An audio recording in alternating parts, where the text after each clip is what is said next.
Hello बच्चों, study class में आप लोग का स्वागत है। पिछले क्लास में हमने वेक्टर का इंट्रोडक्शन दिया था और कुछ हमने बेसिक एग्जांपल सॉल्व कर दिया था। आज हम स्टार्ट करते हैं एक्सरसाइज 10.1। पहला क्वेश्चन देखते हैं बच्चों। अगर आप लोग को अच्छा लगा तो जरूर हमारे चैनल को सब्सक्राइब कीजिएगा बच्चों। ओके, क्योंकि बच्चों मेहनत लगता है, एफर्ट लगता है, तो आप लोग कुछ पैसा नहीं लगेगा सब्सक्राइब करने में, आप सब्सक्राइब कर सकते हो। ओके, पहला क्वेश्चन देखते हैं। Represent the graphically a displacement 40 kilometre east of north.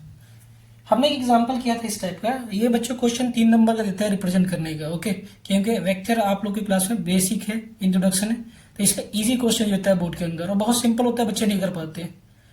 Okay, तो आपको मैंने लास्ट इंट्रोडक्शन क्लास में बताया था कि कैसे रिप्रेजेंट करता है। आप वीडियो देख सकते हो, प्रीवियस वीडियो हमारा इंट्रोडक्शन वाला। ठीक है, मैं बताता हूँ आपको कि इसको रिप्रेजेंट कैसे करोगे आप।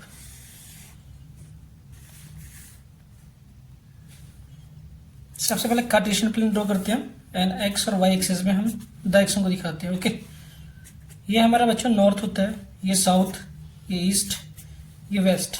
ओके, यहाँ पे हम स्केल लेते हैं 1 सेंटीमीटर इक्वल टू 10 किलोमीटर, क्योंकि 40 किलोमीटर तो 4 सेंटीमीटर में दिखा सकता हूँ। अब हमें डायरेक्शन क्या दिखाना है, ईस्ट दिखाना है, ईस्ट ऑफ नॉर्थ, तो ये रहा। इसके बीच में नॉर्थ ईस्ट लाई करता है बच्चों, तो यहीं से दिखाओगे आप। ये अप्रोक्सीमेटली मैं 4 सेंटीमीटर का लाइन खींच रहा हूँ। सॉरी, ये टेढ़ा हो गया। 4 सेंटीमीटर आप मान लो, 1 2 3 4। हर एक ब्लॉक मैंने अंदाजे से ऐसी खींच दिया है कि हर एक ब्लॉक जो है वो 1 सेंटीमीटर रिप्रेजेंट कर रहा है। तो ये पूरा 40 किलोमीटर हो जाएगा, क्योंकि हमने अज्यूम कर लिया कि 1 सेंटीमीटर जो होता है 10 किलोमीटर के बराबर है। तो ये हो जाएगा हमारा।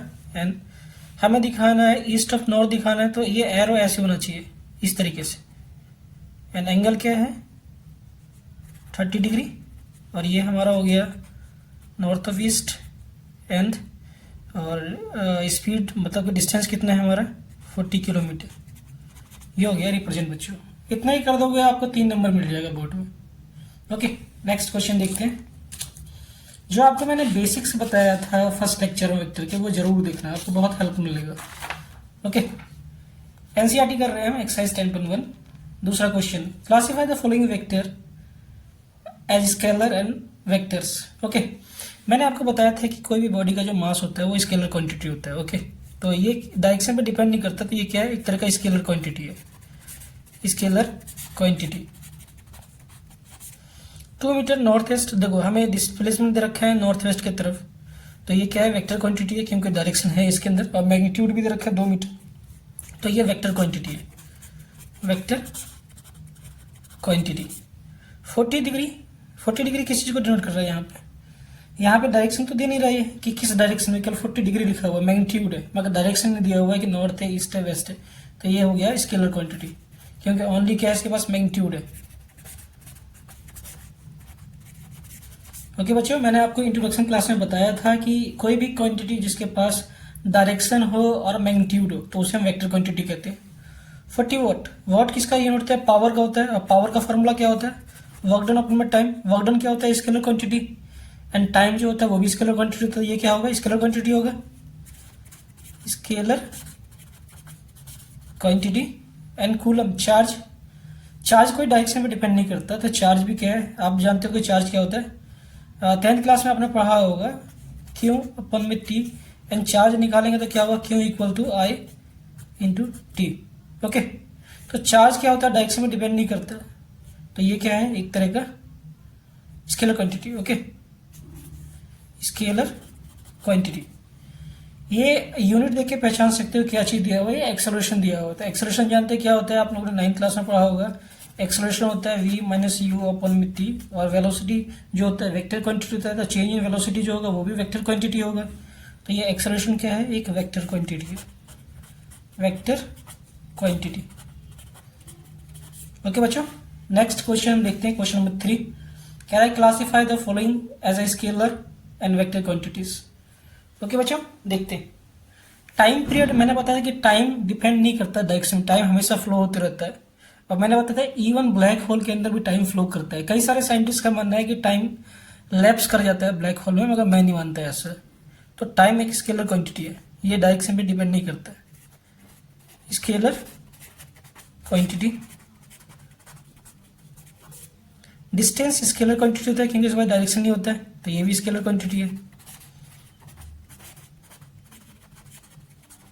मगर अगर यहाँ पे डिस्प्लेसमेंट लिखा होता है बच्चों तो वो एक वेक्टर क्वांटिटी है, याद रखना। डिस्टेंस इसलिए स्केलर क्वांटिटी है। फोर्स एक वेक्टर क्वांटिटी है, मैंने आपको बताया था, ये वेक्टर क्वांटिटी होता है। और इसका फॉर्मूला होता है मास इंटू एक्सेलरेशन। एक्सेलरेशन क्या है? एक वेक्टर क्वांटिटी है। ओके, इसका यूनिट होता है न्यूटन। नेक्स्ट हम बात करते हैं वेलोसिटी। वेलोसिटी एक वेक्टर क्वांटिटी है।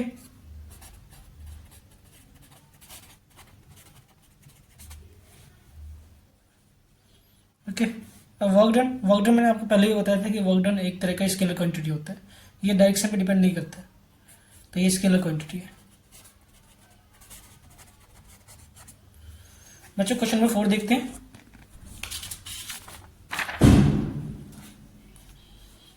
क्वेश्चन नंबर 4 में हमें एक डायग्राम दे रखा है और कह रहा है कि ये एक स्क्वायर है, तो सारे साइड जो होगा वो इक्वल होगा। तो इसमें हमें कुछ क्वेश्चन दे रखा है। पहला पूछ रहा है को इनिशियल वेक्टर क्या होगा। तो को इनिशियल मैंने इंट्रोडक्शन क्लास में आपको बहुत अच्छी तरीके से समझाया था कि को इनिशियल होता है क्या है।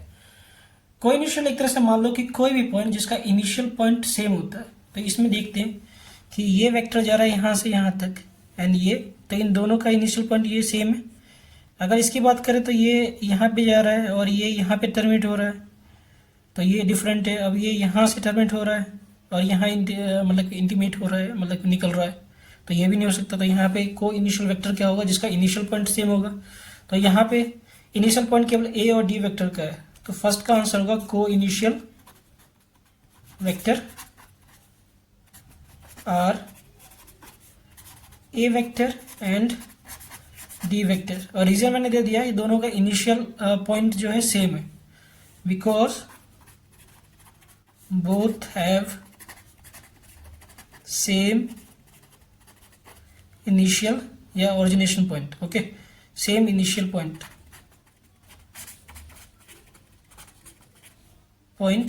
और ओरिजिनेशन मतलब यहीं से दोनों पैदा हुआ है, सेम है। ओके, नेक्स्ट देखते हैं बच्चों क्वेश्चन नंबर 2।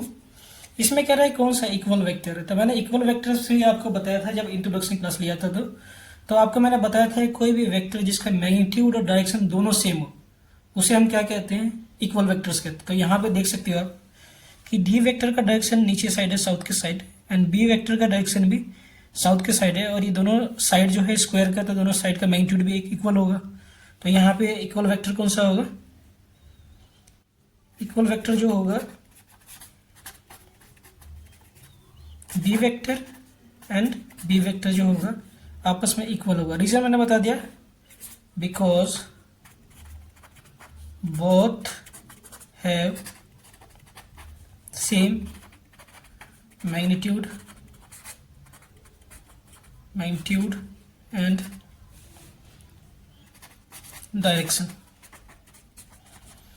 नेक्स्ट हमसे कह रहा है कि इसमें से कौन सा कोलिनियर होगा but not equal. Okay, collinear मैंने बताया था कि कोई भी वेक्टर आपस में अगर पैरेलल है तो उसे हम कहते हैं कोलिनियर वेक्टर। ओके, तो इसमें देखते हैं कि कौन सा वेक्टर पैरेलल है और इक्वल नहीं होना चाहिए। तो ये पैरेलल है मगर दोनों आपस में इक्वल है, तो ये कोलिनियर नहीं होगा कभी भी।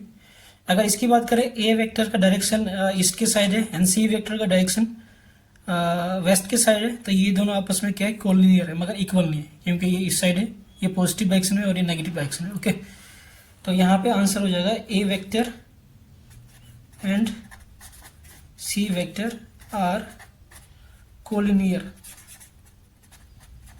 क्वेश्चन नंबर 5 देखते हैं बच्चों, लास्ट क्वेश्चन है, ट्रू फॉल्स है ये। ओके, एनसीईआरटी किताब आप लोग के पास होगा तो आप लोग देख सकते हो। क्वेश्चन नंबर 5 ट्रू फॉल्स है। क्वेश्चन नंबर 5 का फर्स्ट पार्ट हमसे पूछ रहा है, फर्स्ट पार्ट में A vector and minus A vector are collinear. Okay, हमसे पूछ रहा है कि क्या ए वेक्टर और माइनस ए वेक्टर कोलिनियर है, तो आंसर है ट्रू, ये बिल्कुल कोलिनियर है। इसके पीछे रीजन बता रहा हूं मैं। अगर ए वेक्टर का डायरेक्शन पॉजिटिव साइड है तो इधर होगा, दोनों का मैग्नीट्यूड सेम है, तो ये ए वेक्टर हो गया। एंड माइनस में अगर दिखाऊंगा तो क्या होगा? इधर होगा। माइनस ए वेक्टर और दोनों आपस में क्या होगा, पैरेलल होगा, तो ये कोलिनियर वेक्टर है तो बिल्कुल सही है, पहला ट्रू। दूसरे की बात करें, दूसरा कह रहा है two collinear vector are always equal to the magnitude. तो दो कोलिनियर मैग्नीट्यूड में इक्वल हो या ना उससे फर्क नहीं पड़ता, इक्वल जरूरी नहीं होगा ये, मगर ये एक दूसरे के पैरेलल होना चाहिए, ठीक है।